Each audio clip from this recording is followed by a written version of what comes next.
मंत्रिमंडल के मेरे वरिष्ठ सहयोगी, प्रदेश के गन्ना मंत्री चौधरी लक्ष्मी नारायण जी, प्रदेश के औद्योगिक विकास विभाग के राज्य मंत्री श्री जसवंत सिंह सैनी जी, लोकप्रिय सांसद और भारतीय जनता पार्टी के प्रत्याशी प्रदीप चौधरी जी, पूर्व मंत्री श्री सुरेश राणा जी,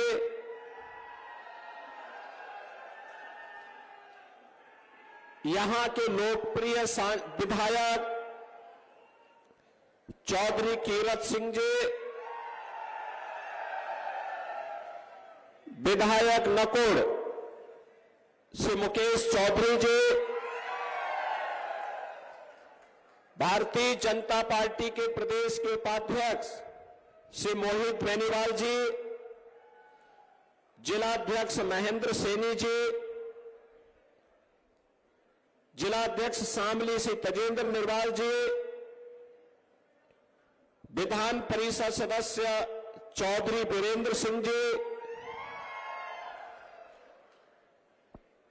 लोकसभा संयोजक प्रमोद सैनी जी, जिला पंचायत अध्यक्ष सहारनपुर श्री मांगेराम चौधरी जी, पूर्व विधायक महिपाल सिंह माजरा जी, पूर्व मंत्री साहब सिंह सैनी जी,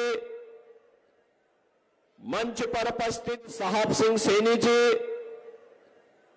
मंच पर उपस्थित भारतीय जनता पार्टी के सभी पदाधिकारीगण, राष्ट्रीय लोकदल और अन्य सहयोगी दलों के हमारे सभी पदाधिकारीगण और उपस्थित गंगों के सभी मेरे उपस्थित बहनों और भाइयों, महाराजगंज की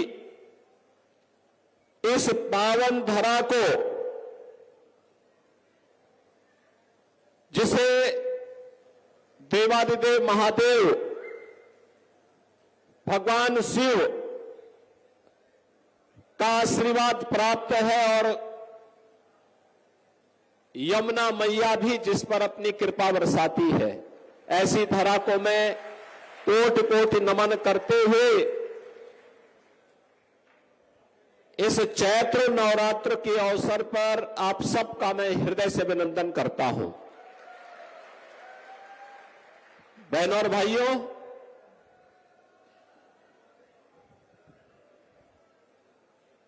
सभी देवी देवताओं का नवरात्रि के अवसर पर मां शाकंभरी और बाला त्रिपुर सुंदरी के इस धाम में आगमन होता है, यहां देवी के दर्शन करने के लिए। और इस अवसर पर आप सबके कारण मुझे भी गंगों में आने का अवसर प्राप्त हो रहा है। आज मुझे बहुत अच्छा लगता है जब मैं सहारनपुर आता हूं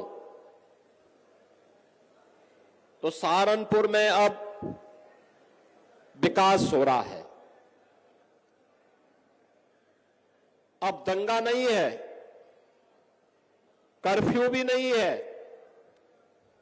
भय और दहशत भी नहीं है, बल्कि सहारनपुर विकास की धारा के साथ जुड़ करके विकसित भारत की तर्ज पर विकसित उत्तर प्रदेश के सपने को साकार करने के लिए एक विकसित सहारनपुर बनाने के लिए कृत संकल्पित दिखाई दे रहा है।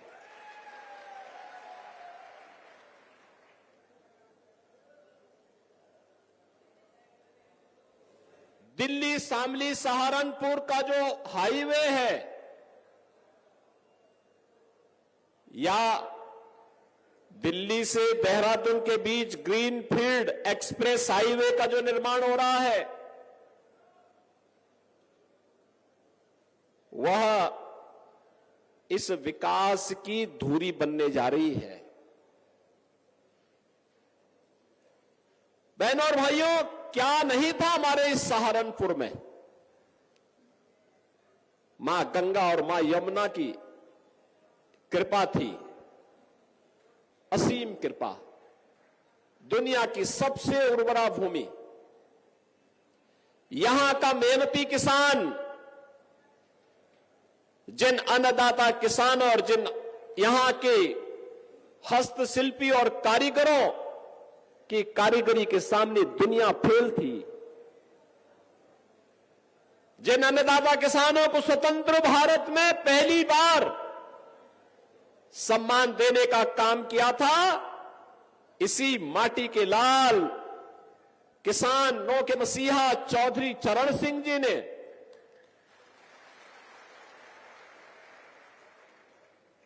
चौधरी चरण सिंह जी के द्वारा किसानों के हितों में किए गए कार्यों के प्रति कृतज्ञता ज्ञापित करने के लिए ही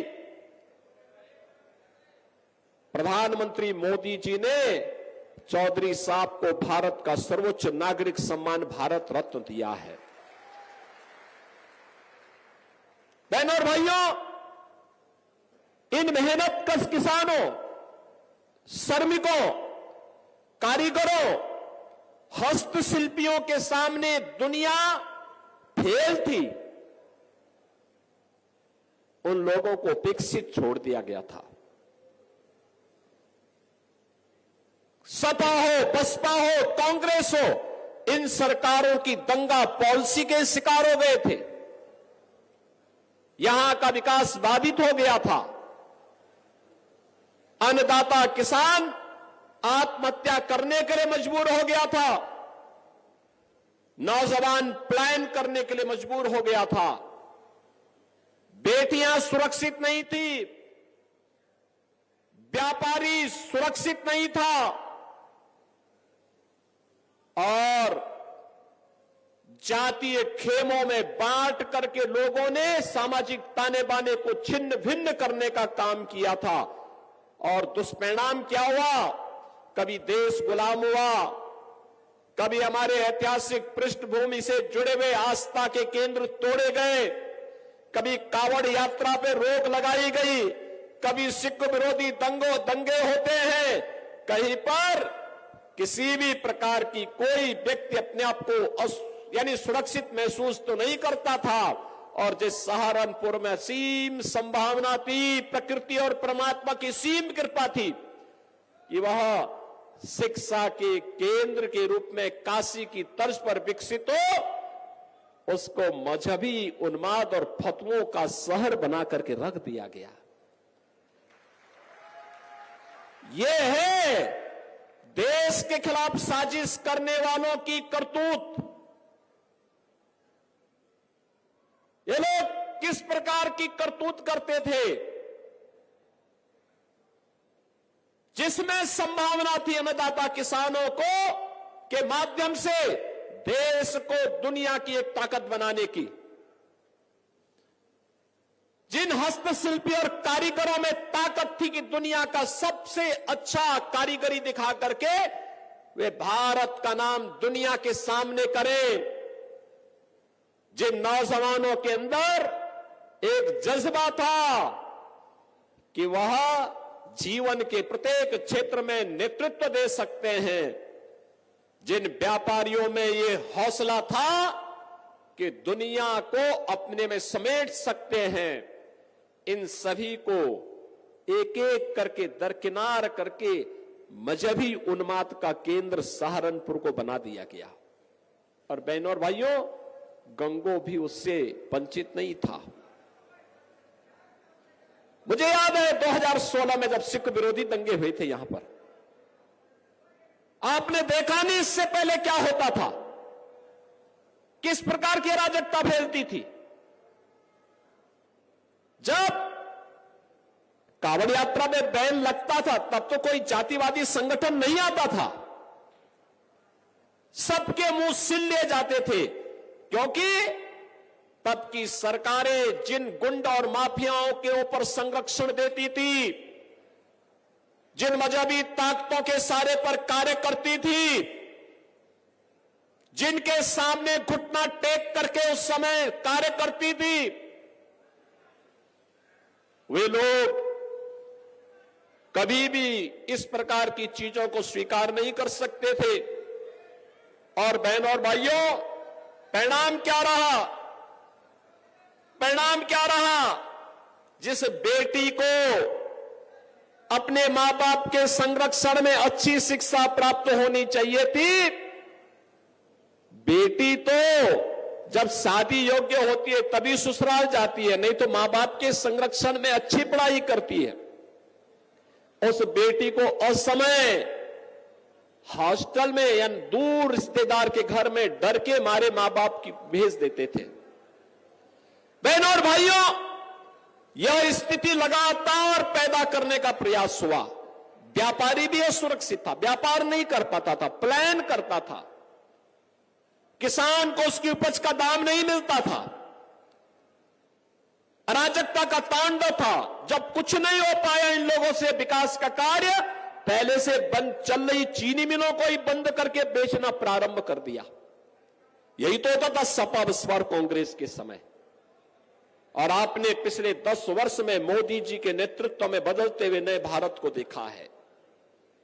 ये नया भारत, दुनिया के अंदर भारत का सम्मान बढ़ा है, सीमाएं सुरक्षित हुई हैं, आतंकवाद नक्सलवाद समाप्त हुआ है, विकास के बड़े बड़े कार्य हो रहे हैं। हाईवे, रेलवे, मेट्रो,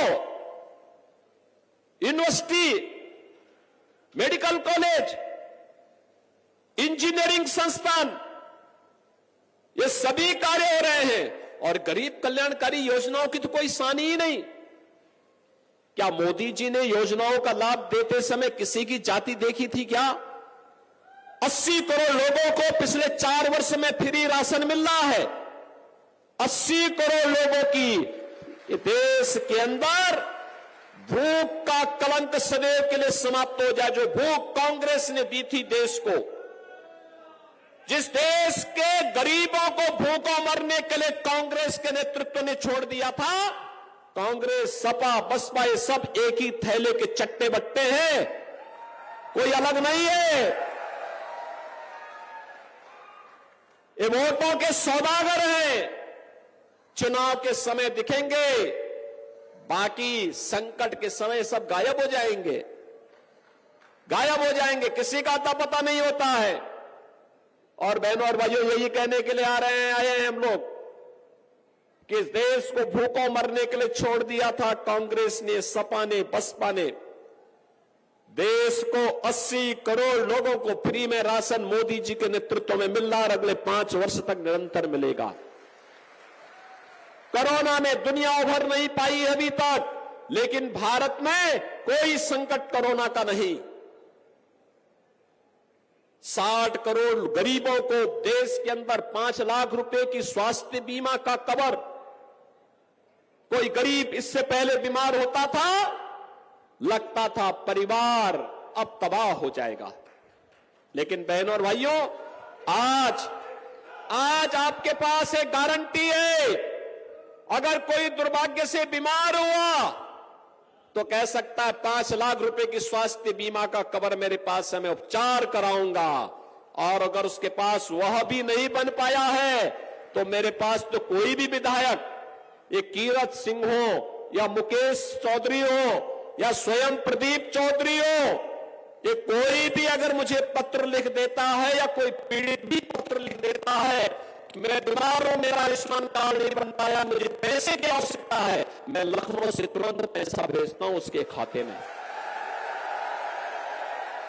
क्योंकि ये जाति के नाम पर देखने वालों के लिए, वोट बैंक के सौदागरों के लिए वो उसकी जाति हो सकती होगी, लेकिन बहनों और भाइयों, मेरे लिए वो प्रदेश का मतदाता है, प्रदेश का नागरिक है, उसके हितों का संरक्षण करना मेरा दायित्व है और उसको हर प्रकार की सुरक्षा देना, उसकी समृद्धि के लिए कार्य करना मेरा दायित्व है। और हम बिना किसी संकोच के उसको पैसा पहुंचाते हैं। हमने कभी प्रोपेगेंडा नहीं किया, कभी नहीं किया। ये जितने हमारे जनप्रतिनिधि हैं, जो भी मुझे लिखता है, हम उसको तत्काल पैसा भेजते हैं, क्योंकि हमारा नागरिक है। उसका अधिकार है, स्वस्थ जीवन जीने का उसका अधिकार है। और मोदी जी ने आयुष्मान भारत के अंदर देश के 60 करोड़ लोगों को अधिकार दिया। बहनों और भाइयों, भ्रष्टाचार कांग्रेस, सपा, बसपा की रग रग में भरा पड़ा है और मोदी जी ने भ्रष्टाचार मुक्त व्यवस्था देने के लिए जनधन अकाउंट की हर गरीब का खाता खोल दिया। यही परेशानी है इन लोगों को कि मोदी जी ने क्यों खोल दिया, क्योंकि अब तो गरीब का पैसा सीधे उसके अकाउंट में जा रहा है। इनको परेशानी है। 12 करोड़ अन्नदाता किसान को प्रधानमंत्री किसान सम्मान निधि का लाभ मिल गया। अनुमान करिए 12 करोड़ किसान 6,000 रुपए सालाना प्राप्त कर रहा है। बहनों और भाइयों, 12 करोड़ गरीबों के घर में शौचालय बन गए। 10 करोड़ गरीबों को उज्ज्वला योजना का फ्री में सिलेंडर मिल गया। और हमने कहा मोदी जी फ्री में कनेक्शन दे रहे हैं तो दाल बिना तड़के का ठीक नहीं, उसको हमने कहा कि दीपावली और होली में फ्री में सिलेंडर भी देंगे। हम दे रहे हैं। और तो और मोदी जी ने प्रधानमंत्री कृषि सिंचाई योजना बनाई। हमने कहा निजी नलकूप धारक किसानों को फ्री में हम बिजली उपलब्ध करवाएंगे। और बहनों और भाइयों, वह भी हमने करके दिखाया। 1500 करोड़ रुपए पिछले वर्ष मैंने दिया था और 2700 करोड़ रुपए इस बार के बजट में भी हमने दिया है। पीएम विश्वकर्मा योजना हो या वन डिस्ट्रिक्ट वन प्रोडक्ट की योजना, हर एक में व्यवस्था दी। बेटी के जन्म लेने से लेकर के बेटी के शादी ब्याह तक की योजना हमने दी है। बेटी जन्म लेगी, मुख्यमंत्री कन्या सुमंगला योजना, स्नातक तक की पढ़ाई की सुविधा दे रही है। और बेटी शादी ब्याह के योग्य होगी, 51,000 रुपए की राशि उस बेटी की शादी के लिए मुख्यमंत्री सामूहिक विवाह योजना के अंतर्गत उस बेटी के लिए यह भी हम लोग उपलब्ध करवा रहे हैं। नौजवान के लिए पीएम स्टैंड अप की योजना है, स्टार्टअप की योजना है, पीएम मुद्रा की योजना है। सरकारी नौकरियों में कोई भेदभाव नहीं, अब सरकारी नौकरियां निकलती हैं। हमारे सहारनपुर के नौजवान भी भारी संख्या में उसमें भर्ती होते हैं। पुलिस की भर्ती हो या शिक्षकों की भर्ती हो या कोई भी सरकारी भर्ती हो। नहीं तो पहले 2-3 जिलों के लोग ही भर दिए जाते थे, बाकी लोगों को ठेंगा दिखा दिया जाता था। हमने कहा नहीं चलेगा, 75 के 75 जनपदों की भर्ती होगी। और अगर कोई नौजवानों के भविष्य के साथ खिलवाड़ करेगा, उसके बाप दादों की भी प्रॉपर्टी को जब्त करके गरीबों में बंटवाने का काम करेंगे। पहले माफिया सिर चढ़ करके बोलते थे। कैसे माफिया सिर चढ़ करके बोलते थे? छोटी छोटी बात को ले दंगा होता था। आज देख रहे हो कि दंगा करने वाले भूल ही गए, दंगा भी कभी होता था। उल्टा लटका दिया जाता है उनको। दंगा करते हैं तो तुरंत पकड़ करके उल्टा लटका कर नीचे मिर्च का झोंका लगा दिया जाता है कि हमेशा के लिए भूल जाए। और अगर किसी निर्दोष व्यापारी और बेटी के साथ कोई दुर्व्यवहार करता है तो बहनों और भाइयों, उस समय उसकी क्या दुर्गति की जाती है, ये भी आपने देखा होगा। प्रयागराज का माफिया जबरदस्ती एक पिछड़ी जाति के व्यक्ति की निर्मम हत्या करने के आरोप में किस तरीके का व्यवहार करता था।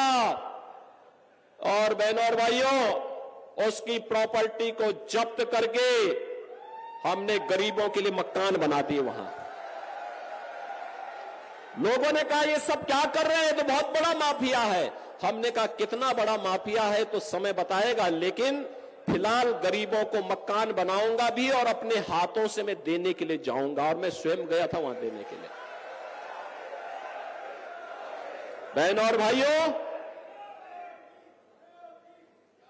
यह केंद्र की या राज्य की जो भी सरकार है,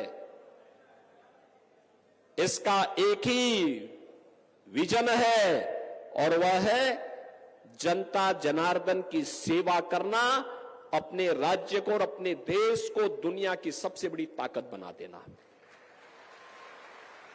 क्योंकि इसी में आपका भविष्य भी उज्जवल है और आने वाली पीढ़ी का भविष्य भी उज्जवल है।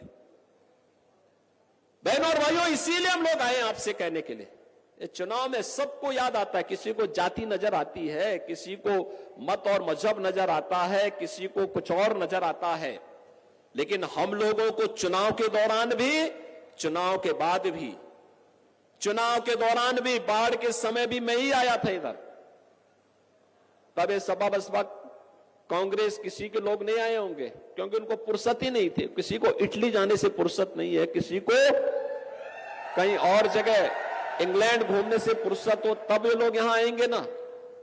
और जब सत्ता में रहते हुए इन्होंने लूटा होगा, उस पैसे को देखने के लिए जाते होंगे, लेकिन उसको हम लोग यहां पे दुरुपयोग नहीं करने देंगे।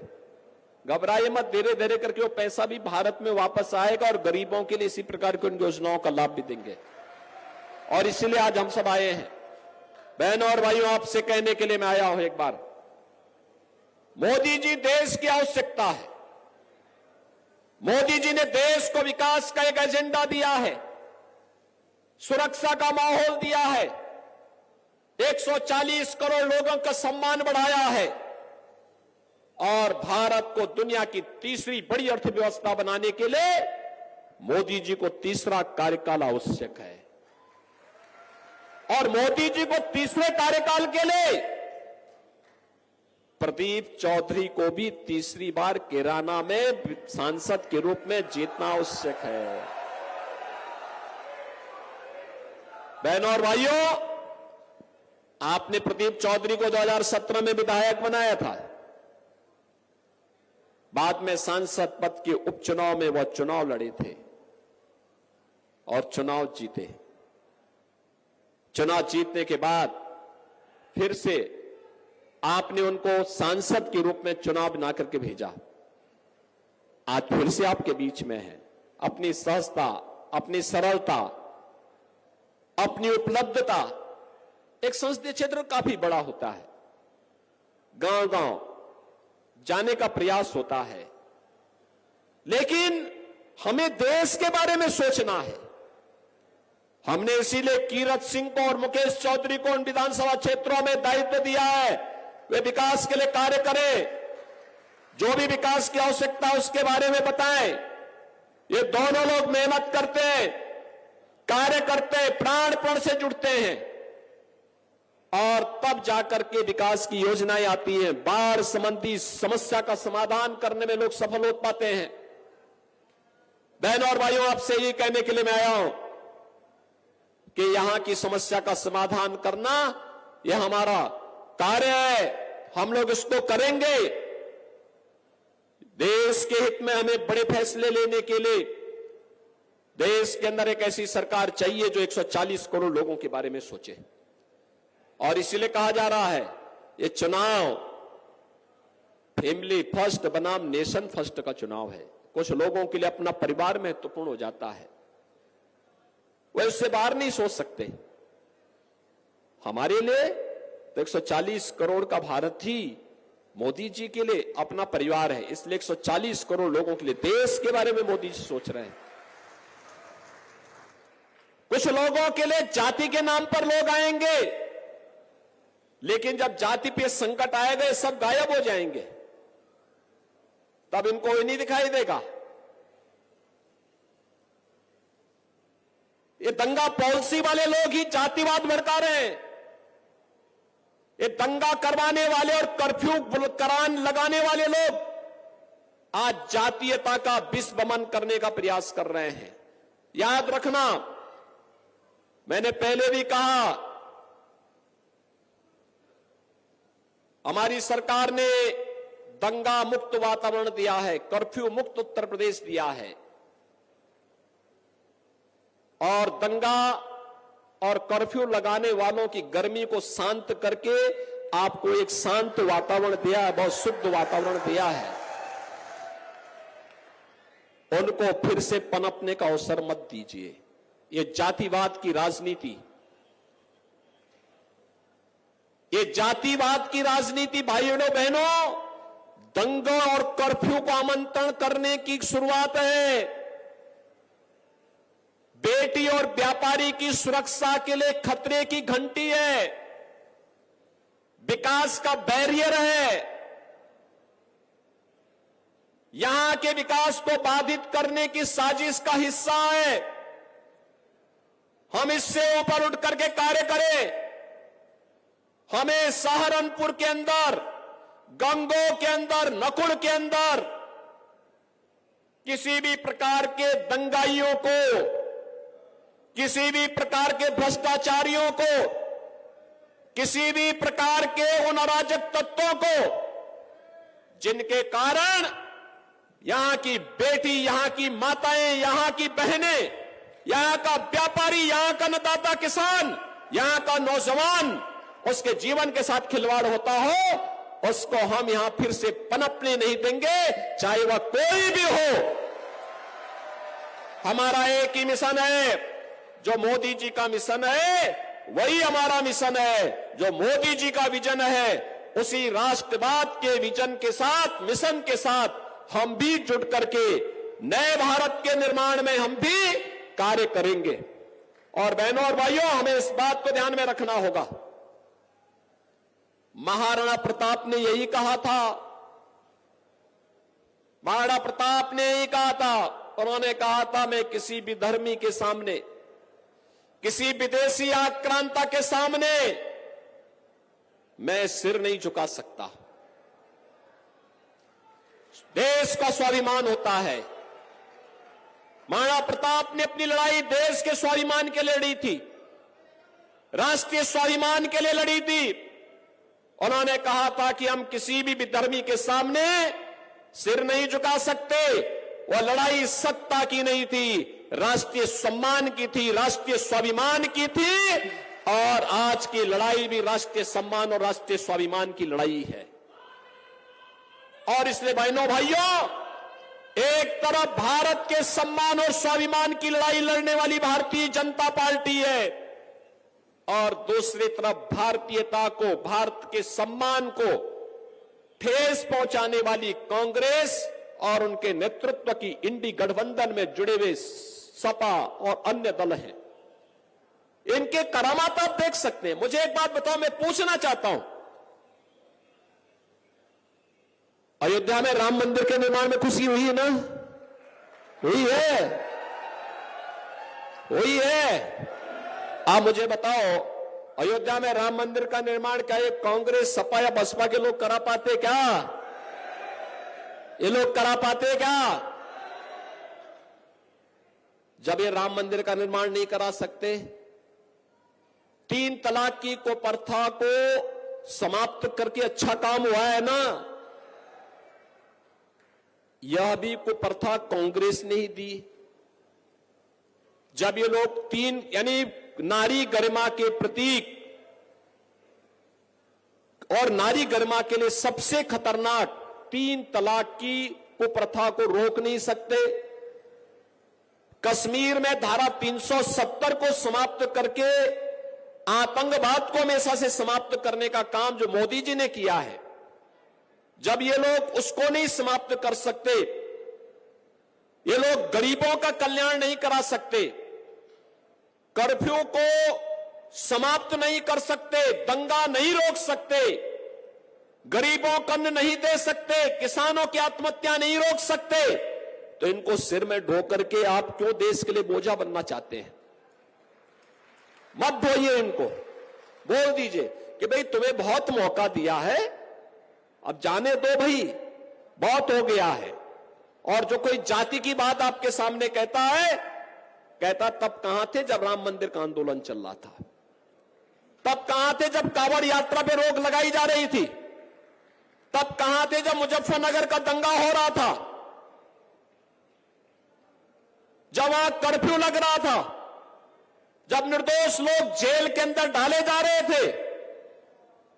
यही सुरेश राणा थे, महीनों जेल में बंद थे, क्योंकि इन्होंने मुजफ्फरनगर के दंगे का विरोध किया था।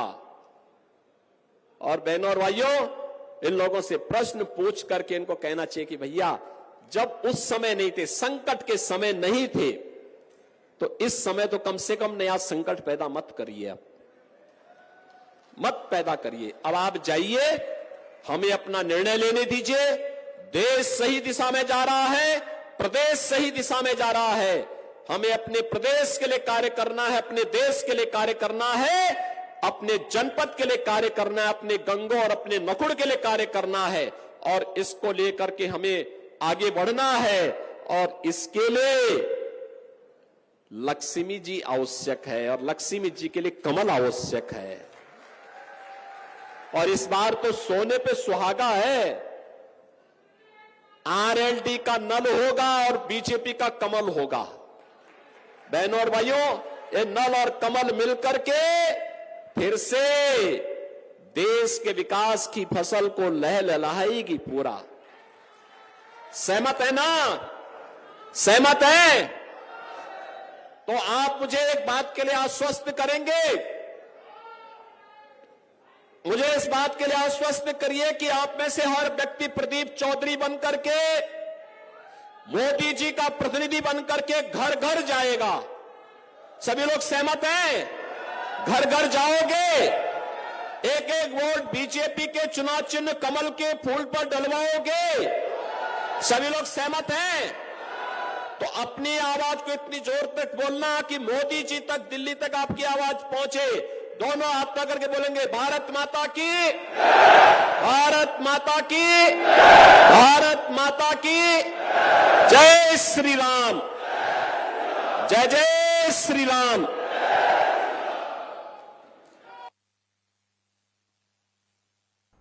सीएम योगी आदित्यनाथ को आप सुन रहे थे सहारनपुर से, किस तरीके से उन्होंने ताबड़तोड़ प्रचार किया है, बीजेपी प्रत्याशी के लिए वोट की अपील की है, और इसी के साथ उन्होंने गिनवाया है कि डबल इंजन सरकार की उपलब्धियां क्या है। आज देश में चौमुखी विकास हो रहा है, उत्तर प्रदेश अब बदल रहा है। उत्तर प्रदेश में अब जो गुंडे माफिया हैं वो खुद को असुरक्षित महसूस करते हैं, लेकिन जो जनता है वो खुद को सुरक्षित महसूस करती है। और गुंडागर्दी करने से पहले गुंडे अब डरते हैं, कांपते हैं। ये भय है प्रशासन का, जो कि अब सामने आ रहा है। तो लगातार ताबड़तोड़ प्रचार सीएम योगी आदित्यनाथ करते हुए नजर आए, जहां सरकारी भर्तियों में निष्पक्षता आई है। फैमिली फर्स्ट बनाम नेशन फर्स्ट का ये